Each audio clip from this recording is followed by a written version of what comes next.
그림 형제의 동화. 용감한 작은 재단사. 여름날 아침이었어요. 조그마한 재단사가 창가 자기 책상에 앉아서 기분 좋게 바느질에 열중하고 있었대요. 그때 어떤 농부 아줌마가 길 아래에서 소리쳤어요. 맛있는 잼 있어요. 싸고 맛있는 잼. 그 소리가 재단사 귀에 쏙 들어왔나 봐요. 가느다란 목을 창밖으로 쭉 빼더니 말했죠. 이리 올라와요, 아줌마. 여기서 다 팔 수 있을 거요. 아줌마는 무거운 바구니를 들고 낑낑대며 3층 계단을 올라 재단사에게 갔어요. 재단사는 아줌마에게 잼 항아리들을 다 풀어놓으라고 했어요. 하나하나 살펴보더니 들어서 냄새도 맡아보고 마침내 입을 열었죠.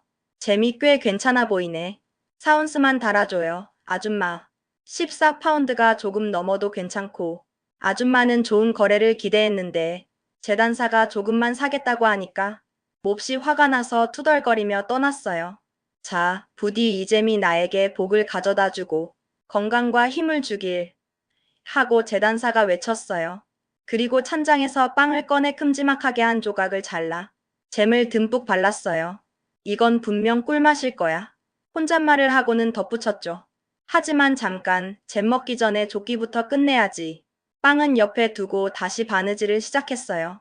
기분이 너무 좋아서 바느질 땀도 점점 더 커졌대요. 그 사이 달콤한 잼 냄새가 솔솔 풍겨 올라가더니 벽에 잔뜩 붙어있던 파리들을 유혹했나 봐요. 파리떼가 우르르 몰려 내려왔어요. 이봐, 누가 너희들 초대했어?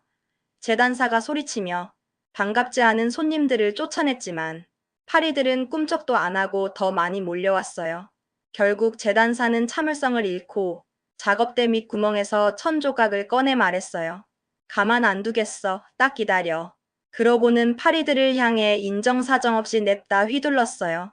천 조각을 들어보니 글쎄 다리를 쭉 뻗은 채 죽어있는 파리가 무려 7마리나 됐어요. 내가 그런 녀석이었구나. 재단사는 혼잣말로 중얼거렸어요. 자신의 용감함에 감탄하지 않을 수 없었죠. 이건 온 동네에 알려야 해. 재단사는 서둘러 허리띠를 하나 만들고 거기에 아주 큼지막한 글자로 수를 놓았어요. 한 번에 7. 무슨 동네야? 그는 계속해서 중얼거렸어요. 온 세상이 알아야지. 그의 마음은 마치 새 꼬리처럼 기쁨으로 흔들렸대요. 재단사는 그 허리띠를 차고 자신의 용맹함에 비하면 작업실이 너무 좁다고 생각해서 세상 밖으로 나가기로 마음먹었어요. 떠나기 전에 집안을 둘러보며 가져갈 만한 게 있는지 찾아봤지만 글쎄 낡은 치즈 한 조각밖에 없었어요. 하는 수 없이 그걸 주머니에 넣었죠. 문 앞에서는 덤불에 걸려 잡힌 새 한 마리를 발견했어요. 그것도 치즈와 함께 주머니 속으로 쏙 넣어버렸어요. 이제 그는 아주 당당하게 길을 나섰어요. 몸도 가볍고 날쌔서 피곤한 줄도 몰랐대요. 길은 그를 산 위로 이끌었고 가장 높은 곳에 이르렀을 때 떡하니 거대한 거인이 앉아 편안하게 세상을 내려다보고 있었어요. 작은 재단사는 용감하게 다가가 말을 걸었죠. 안녕하세요, 친구. 넓은 세상을 이렇게 내려다보고 있군요. 나도 지금 그쪽으로 가는 길인데 함께 가볼 생각 없소? 거인은 재단사를 경멸스럽게 쳐다보며 말했어요. 이런 누더기를 걸친 녀석, 초라한 벌레 같은 놈이. 뭐라고? 그 작은 재단사가 대꾸하며 코트를 활짝 열고 허리띠를 자랑스럽게 보여주었어요. 이것 좀 보시오. 내가 어떤 사람인지 알 수 있을 거요. 거인은 한 번에 7이라는 글귀를 읽고 재단사가 사람 7명을 죽인 줄로 착각했어요. 그래서 그 작은 사내를 조금은 존경하기 시작했죠. 그럼에도 불구하고 그는 먼저 시험해보기로 마음먹었어요. 거인은 손에 돌을 꽉 쥐고 힘을 주자 물이 뚝뚝 떨어졌어요. 너도 이렇게 해봐라. 거인이 말했어요. 힘이 있다면 말이지. 겨우 이런 걸로? 재단사가 코웃음을 쳤어요. 우리한테는 애들 장난이나 마찬가지지. 그러더니 주머니에서 부드러운 치즈를 꺼내 있는 힘껏 꽉 쥐었자니 즙이 뚝뚝 흘러나왔어요. 자, 어때? 이게 훨씬 낫지 않죠? 거인은 할 말을 잃고 그 작은 남자가 정말 그렇게 힘이 센지 믿을 수가 없었어요. 그러고 나서 거인은 돌멩이 하나를 집어들고 눈으로 쫓아가기도 힘들 만큼 높이 던져 올렸어요. 자, 꼬마야, 이번엔 내 차례다.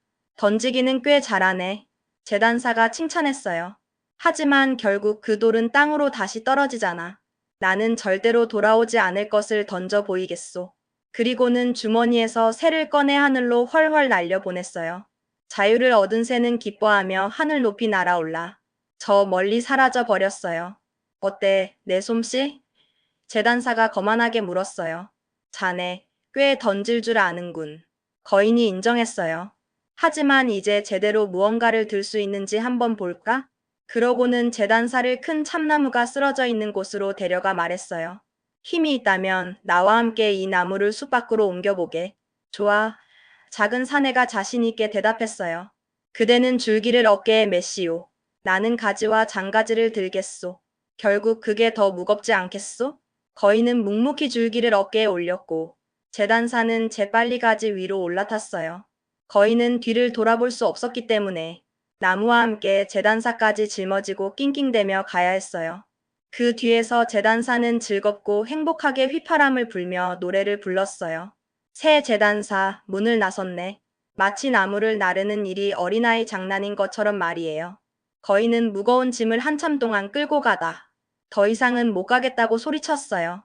이봐, 이제 나무를 내려놔야겠어.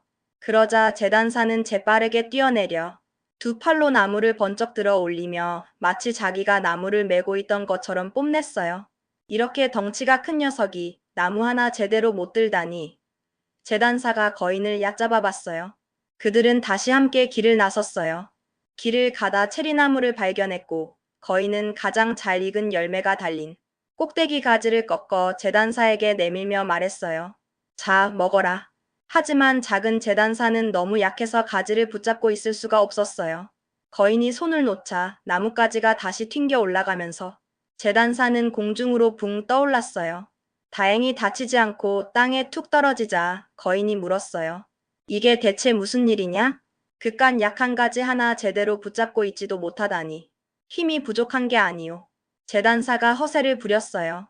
한 번에 7을 때려 눕힌 남자가 이런 걸 못할 리가 없지. 나는 일부러 나무를 뛰어넘은 거요.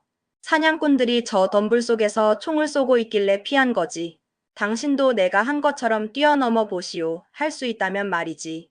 거인은 있는 힘껏 뛰어넘으려 했지만 실패하고 나뭇가지에 엉덩이가 걸려버렸어요. 이 일에서도 재단사가 거뜬히 우위를 점했죠. 거인은 툴툴거렸어요. 그렇게 용감한 사내라면 우리 동굴로 가서 하룻밤 묵어가는 게 어떻겠나? 작은 재단사는 흔쾌히 승낙하고 거인을 따라갔어요. 동굴 안으로 들어가 보니 다른 거인들이 모닥불가에 옹기종기 모여 앉아 있었고 각자 손에 커다란 구운 양 한 마리씩 들고 뜯어먹고 있었어요. 작은 재단사는 주위를 휘 둘러보며 생각했어요. 여긴 내 작업실보다 훨씬 넓구먼. 거인은 그에게 편안한 침대를 가리키며 거기서 자라고 했지만 침대는 재단사에게 너무 컸어요. 그는 눕는 대신 구석진 곳으로 몰래 기어들어갔어요. 한밤중이 되었을 때 거인은 재단사가 깊이 잠들었다고 생각하고 커다란 쇠 몽둥이를 번쩍 들어 침대를 힘껏 내리쳤어요. 그 조그만 벌레 같은 녀석을 한 방에 해치웠다고 생각한 거죠.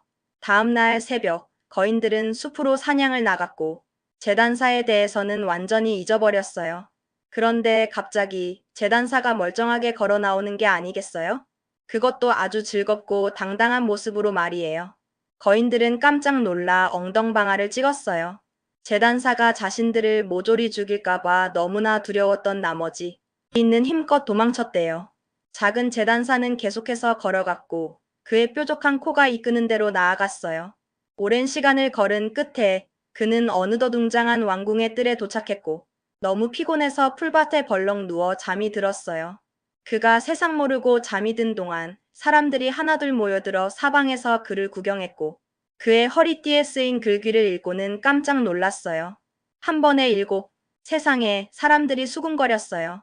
이렇게 평화로운 곳에 저렇게나 위대한 전사가 있다니. 틀림없이 대단한 귀족일 거야. 그들은 곧장 왕에게 달려가 보고했어요. 전쟁이라도 일어난다면 저분은 틀림없이 아주 강력한 힘이 될 겁니다. 어떤 일이 있어도 그분을 놓쳐서는 안 됩니다. 왕은 그 조언이 마음에 쏙 들었어요. 그래서 신하 하나를 재단사에게 보내 그가 깨어나면 정중하게 군 복무를 제안하라고 지시했어요. 사절은 재단사 곁에 굳게 서서 그가 기지개를 쭉 펴고 눈을 번쩍 뜰 때까지 기다렸다가 왕의 제안을 정중하게 전달했어요. 바로 그 때문에 내가 여기 온 거요. 재단사가 껄껄 웃으며 대답했어요. 나는 왕의 군대에 들어갈 만반의 준비가 되어 있소. 그리하여 그는 최고의 예우를 받으며 궁에 들어왔고 특별한 숙소가 배정되었어요. 하지만 병사들은 그 작은 재단사를 몹시 싫어해서 당장이라도 천리 밖으로 사라져 버리기를 간절히 바랐대요. 이게 도대체 어떻게 끝날까? 병사들은 서로 수군거렸어요. 저자와 싸우기라도 한다면 단번에 우리 중 7명은 나가떨어질 거야. 저자와 감히 맞설 수 있는 사람은 아무도 없어. 결국 병사들은 꾀를 내어 모두 함께 왕에게 나아가 면직을 간청했어요. 저희는 그들이 떨리는 목소리로 말했어요. 한 번에 7명을 죽이는 자와는 함께할 수 없습니다. 왕은 한 사람 때문에 그토록 충성스러운 신하들을 모두 잃게 돼요. 매우 안타까워하며 차라리 그 재단사를 만나지 않았더라면 좋았을 거라고 후회했어요. 왕은 당장에라도 그를 내쫓고 싶었지만 혹시 재단사가 왕 자신과 백성들을 모조리 죽이고 스스로 왕자에 앉을까봐 두려워서 감히 해고하지 못했어요. 밤낮으로 골똘히 생각하던 왕은 마침내 기가 막힌 꾀를 떠올렸어요. 왕은 작은 재단사를 불러 이렇게 말하게 했어요. 그대가 그토록 위대한 전사이니 나에게 딱 한 가지만 부탁하겠소. 우리 왕국 숲속에는 아주 흉악한 거인 둘이 살고 있는데 그놈들이 약탈과 살인과 파괴와 방화로 온 나라에 큰 해를 끼치고 있소. 그 거인들에게 감히 다가가는 자는 누구든 목숨을 잃을 위험이 있지. 그대가 그 두 거인을 물리치고 죽여준다면 내 외동딸을 그대의 아내로 주고 왕국의 절반을 그대의 지참금으로 내리겠소. 또한 100명의 기병을 보내 그대를 돕도록 하겠소. 이런 기회는 나 같은 사람에게 정말 흔치 않은데 작은 재단사는 속으로 쾌재를 불렀어요. 세상에 아름다운 공주와 왕국의 절반을 얻을 기회가 매일 오는 건 아니잖아. 좋습니다. 그는 자신감 넘치는 목소리로 대답했어요. 곧 그 거인들을 제압하겠소. 100명의 기병 따윈 필요 없소노. 한 번에 7을 쓰러뜨릴 수 있는 사람이라면 거인 두 놈쯤이야 두려울 게 없지. 작은 재단사는 즉시 길을 나섰고 100명의 기병이 그의 뒤를 따랐어요. 그가 숲 가장자리에 이르렀을 때 기병들에게 굳은 목소리로 말했어요. 여기서 기다리시오. 나 혼자서 곧 그 거인들을 끝장내고 돌아오겠소. 그는 숲속으로 성큼성큼 걸어 들어가 눈을 크게 뜨고 좌우를 살폈어요. 얼마 지나지 않아 마침내 두 거인을 발견했어요. 그들은 숲속 나무 아래에서 세상 모르고 잠을 자고 있었는데 코고는 소리가 어찌나 우렁찬지 나뭇가지들이 위아래로 흔들릴 정도였대요. 작은 재단사는 조심스럽게 두 주머니 가득 돌을 주워 커다란 나무 위로 잽싸게 올라갔어요. 나무 중간쯤 올라가자 그는 나뭇가지를 따라 미끄러지듯 내려와 잠자는 거인들 바로 위에 자리를 잡고 앉았어요. 그리고는 돌멩이 하나씩을 번갈아 가며 첫 번째 거인의 가슴 위에 툭툭 떨어뜨렸어요. 처음에는 거인이 아무런 느낌도 없었지만 마침내 깨어나 옆에 있던 동료를 거칠게 밀며 짜증스럽게 말했어요. 야, 왜 자꾸 나를 툭툭 치는 거야? 그러자 다른 거인이 투덜거리듯 대답했어요. 꿈이라도 꿨겠지. 난 너 안 쳤어. 그러고는 다시 새근새근 잠이 들었어요. 그러자 재단사는 이번에는 두 번째 거인에게 돌을 던졌어요. 아, 뭐야. 두 번째 거인이 짜증스럽게 외쳤어요. 왜 자꾸 나를 때리는 거야? 그러자 첫 번째 거인이 으르렁거리며 대답했어요. 내가 언제 쳤다고 그래. 그들은 잠시 동안 서로 언쟁을 벌였지만 너무 피곤했기에 그냥 잠이 들기로 했어요. 그때 재단사는 다시 장난을 시작했어요. 이번에는 가장 크고 무거운 돌을 골라 있는 힘껏 첫 번째 거인의 가슴 위로 던졌어요. 아, 이건 너무 심하잖아. 거인이 버럭 소리를 지르며 미친 듯이 벌떡 일어나 옆에 있던 동료를 있는 힘껏 나무에다 밀어붙였어요. 그러자 다른 거인도 가만히 있지 않고 똑같이 되갚아줬고 결국 그들은 걷잡을 수 없는 분노에 휩싸여 커다란 나무를 통째로 뽑아 서로를 마구 때리기 시작했어요. 그들의 싸움은 꽤 오랫동안 험악하게 이어졌고 결국 둘 다 동시에 콰당 소리를 내며 쓰러져 죽었어요. 그제야 작은 재단사는 나무에서 뛰어내리며 혼잣말로 중얼거렸어요. 휴, 다행이군. 내가 앉아있던 나무까지 뽑아버리지는 않아서. 그렇지 않았더라면 다람쥐처럼 다른 나무로 잽싸게 뛰어 옮겨야 했을 텐데. 그래도 재단사란 놈들은 원래 몸이 날쌔야 하는 법이지. 그는 칼을 꺼내 두 거인의 가슴에 두세 번 찔러 넣은 뒤 기병들에게 의기양양하게 걸어나가 말했어요. 자, 끝났소. 두 놈 다 내가 마지막 일격을 날려보냈지. 정말이지 고된 싸움이었소. 놈들은 나무를 마구 뽑아 휘두르며 방어했지만 나 같은 사람 앞에서는 그런 공격이 아무 소용이 없지. 나는 한 번에 일곱을 쓰러뜨릴 수 있는 사람이니까. 기병들은 믿기지 않는다는 표정으로 물었어요. 혹시 어디 다치신 곳은 없으십니까? 그러자 재단사는 껄껄 웃으며 대답했어요. 나는 끄떡없소. 놈들은 내 머리카락 한 올 건드리지 못했지. 기병들은 여전히 믿을 수 없다는 표정으로 숲으로 달려가 두 눈으로 직접 확인해 보았어요. 그곳에는 끔찍하게 죽어 피 속에 둥둥 떠있는 거인들의 시체와 사방에 널브러진 채 뽑혀 쓰러진 나무들이 널려 있었대요. 작은 재단사는 개선장군처럼 왕에게 돌아와 약속했던 보상을 당당하게 요구했어요. 하지만 왕은 공주와 왕국의 절반을 내어주기가 너무나 아까워서 그 영웅을 없앨 또 다른 끔찍한 꾀를 생각해냈어요. 그대가 내 딸과 왕국 절반을 받기 전에 왕이 어색하게 웃으며 말했어요. 내 부탁 하나만 더 들어주시오. 숲속에는 무시무시한 외뿔 괴물인 일각수가 돌아다니고 있는데 그놈이 온 나라에 큰 피해를 주고 있소. 그대를 믿으니 그 흉악한 괴물을 잡아오시오.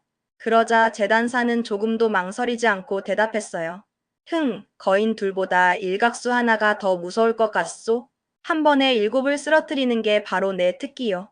그는 밧줄과 날카로운 도끼를 챙겨 숲으로 향했고 이번에도 자신을 따라온 기병들에게는 숲 밖에서 꼼짝 말고 기다리라고 명령했어요. 그는 숲속에서 오랫동안 일각수를 찾아 헤맸어요. 얼마 지나지 않아 드디어 흉악한 일각수가 덤불숲에서 쏜살같이 튀어나와 날카로운 뿔로 재단사를 꿰뚫을 듯이 맹렬하게 돌진해 왔어요. 진정하시오. 그렇게는 안 되지. 재단사는 재빨리 몸을 날려 커다란 나무 뒤로 잽싸게 숨었어요. 일각수는 있는 힘껏 나무에 들이받았고 그 뿔은 나무 줄기에 깊숙이 박혀버렸어요. 이제 꼼짝없이 잡혔군. 재단사는 낄낄 웃으며 중얼거렸어요.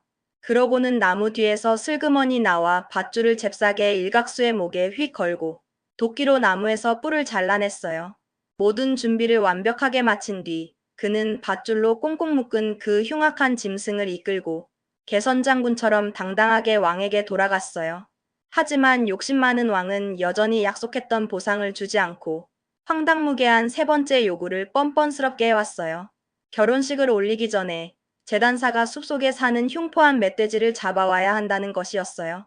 이번에는 특별히 사냥꾼들이 재단사를 돕기로 했대요. 그러자 우리의 재단사는 흔쾌히 대답했어요.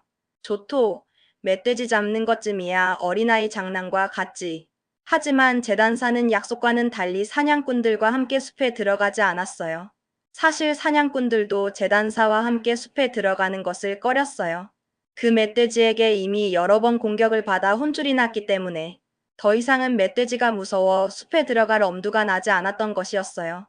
드디어 멧돼지는 재단사를 발견하자마자 입에 거품을 부글부글 뿜으며 날카로운 엄니를 번뜩이더니 재단사를 향해 쏜살같이 달려들었어요. 하지만 우리의 재단사는 재빠르게 근처에 있는 작은 예배당 안으로 잽싸게 뛰어들어 창문으로 몸을 날려 단숨에 밖으로 뛰어내렸어요.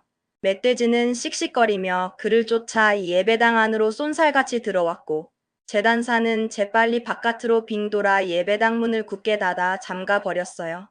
창문으로 뛰어오를 수 없었던 무겁고 둔한 멧돼지는 꼼짝없이 그 안에 갇히고 말았죠. 작은 재단사는 사냥꾼들을 불러 그들이 직접 눈으로 포획된 멧돼지를 확인하도록 했어요. 그러고 나서 의기양양하게 왕에게 돌아가 멧돼지를 잡았다고 보고했어요. 이제 왕은 좋든 싫든 어쩔 수 없이 약속을 지킬 수밖에 없었고 사랑하는 외동딸과 왕국의 절반을 그에게 내주었어요. 만약 왕이 자기 앞에 서 있는 사람이 그토록 바라던 위대한 전사가 아니라 단지 보잘것없는 작은 재단사에 불과했다는 사실을 알았다면 그보다 더 큰 고통과 절망에 몸부림쳤을지도 몰라요.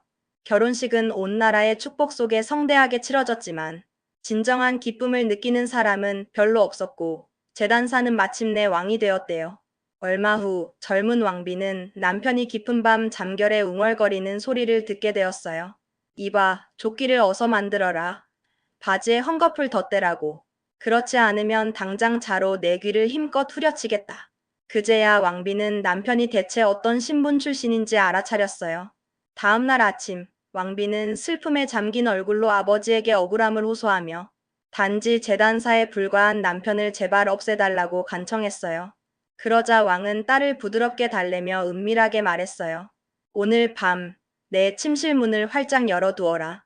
내 충성스러운 하인들이 밖에서 무슨 일이 벌어지든 묵묵히 기다리고 있을 것이다.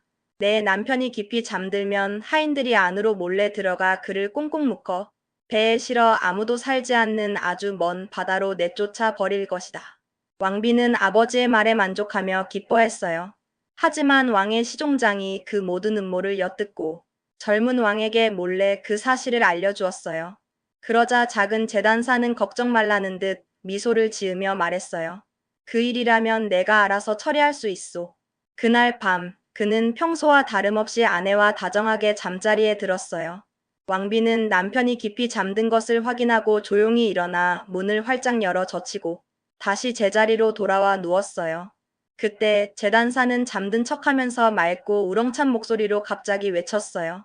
이봐, 조끼를 어서 만들고 바지를 제대로 꿰매 놓아라. 그렇지 않으면 자로 내 귀를 인정사정 없이 후려치겠다.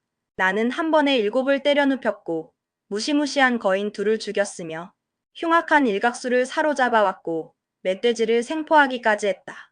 그런 내가 감히 문 밖에 서 있는 녀석들을 두려워할 것 같으냐. 그 말을 들은 하인들은 너무나 큰 공포에 휩싸여 마치 사냥꾼에게 쫓기는 짐승처럼 혼비백 사나여 달아났고 그 후로는 감히 그에게 해를 가하려 하지 않았대요.